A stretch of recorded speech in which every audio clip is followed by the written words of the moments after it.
দুইটা colour shoot আছে। অনেক বিভিন্ন কালারের। একটু পরে তো হয়ে ধরেন তো।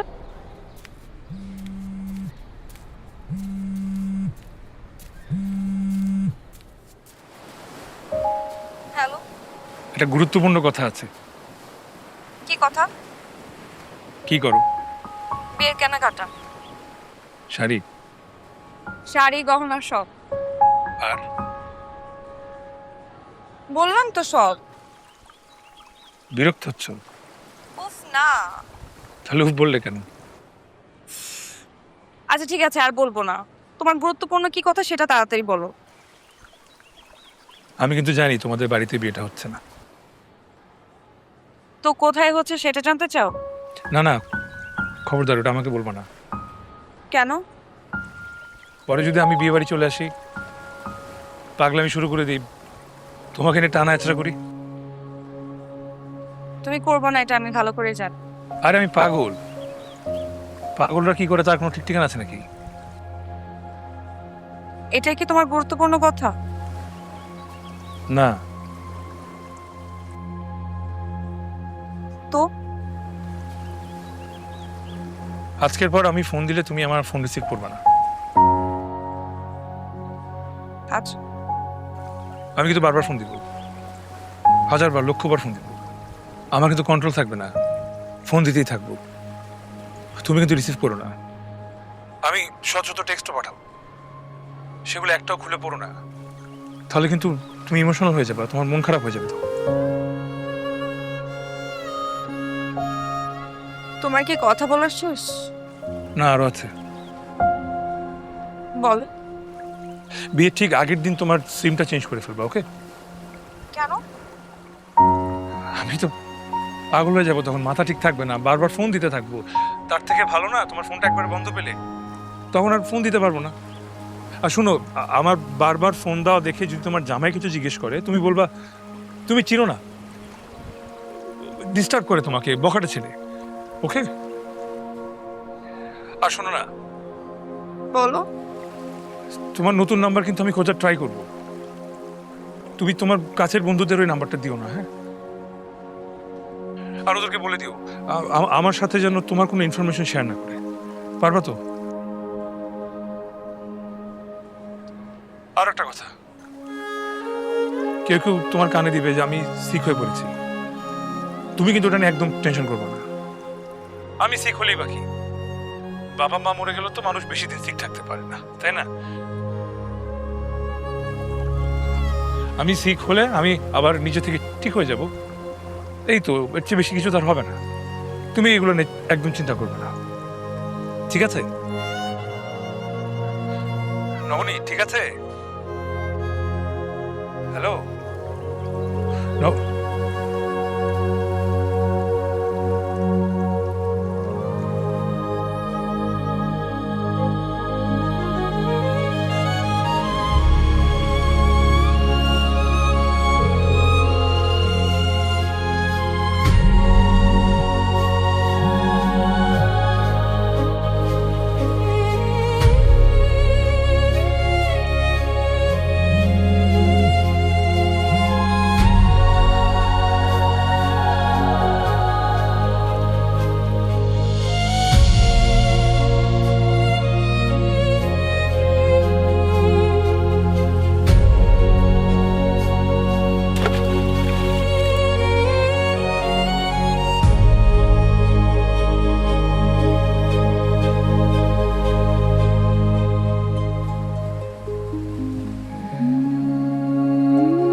আন্টি সালাম।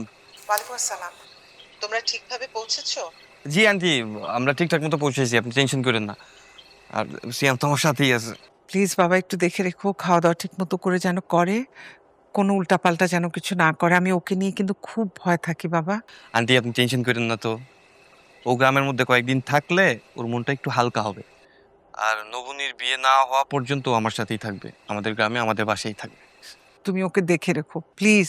হ্যাঁ, আর আমাকে প্রত্যেকদিন ফোন করে একটু আপডেট দিও বাবা, আমি খুব টেনশনের মধ্যে আছি। ও একদম ঠিক আছে, আপনি এত বেশি টেনশন করেন না, আমি আছি না। ওকে, আল্লাহ ভালো রাখো, আল্লাহ সহায় হন। রাখি বাবা, ঠিক আছে আন্টি। আল্লাহ হাফেজ।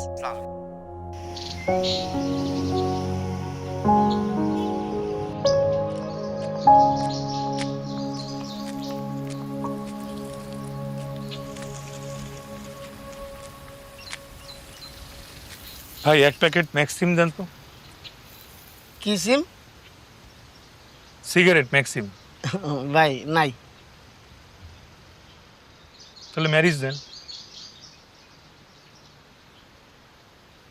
ভাই কি আমাকে গ্রামে নতুন আইছেন? হ্যাঁ, গতকালকে আসছি। কার বাড়িতে উঠছেন? মিয়া বাড়িতে উঠছি। ম্যারিজ দেন। ভাই গাঁও গ্রামের মানুষ পেট ভরে 2 বেলা ভাতই খাইতে পারে না, 12-15 টাকা সিগারেট খাবো কেমনে কোন? আমার কাছে সর্বোচ্চ যে ব্ল্যাক ডায়মন্ড আছে, চলবে? কত এটা? 60 টাকা।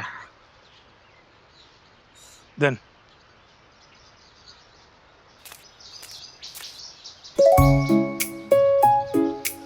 আসগার চাচা, এটা আপনার কেমন আক্কেল? কতবার বলা হয়েছে আমাদের বাড়ির মেহমান কেনাকাটা করলে টাকা রাখবেন না, খাতায় লিখে রাখবেন, বড় চাচা এসে দিয়ে দিবে। জি মা, বলা হয়েছে। এটা জানেন কে? সাগর ভাইয়ের বন্ধু, আমাদের খাস মেহমান। আব্বা যদি জানতে পারে আপনি ওনার থেকে টাকা নিছেন, আব্বা কিন্তু রেগে আগুন হয়ে যাবে। আর জানেন তো, আব্বা রাখলে কিন্তু তার মাথা ঠিক থাকে না। আচ্ছা কি আজব, আমি সিগারেট খাবো সেটার টাকা তোমার বাবা দিবে কেন? এই রাখেন আপনি। না সাহেব, আমারে ক্ষমা করবেন, আপনার কাছ থেকে টাকা নিতে পারবো না। মিয়া বাড়ির মেহমান মানে আমাকে গ্রামের মেহমান, বুঝছেন? আমি নিতে পারবো না। আচ্ছা মানলাম মেহমান, ওটা আরেকদিন এসে চা খেয়ে যাবো, আজকের জন্য রাখেন। নেন। আসগার চাচা, না, ক্ষমা করবেন, আপনার কাছ থেকে টাকা পয়সা নিলে বড় সাহেব জানতে পারলে আমার একদমই রক্ষা নাই। যান যান, মামুনি তুমি তোমার মেহমান নিয়ে যাও, যাও। বলেন পাল্লায় বললাম। লাইটটা দেন। আহ,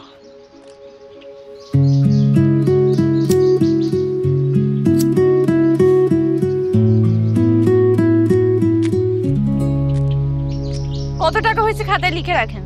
যান মা।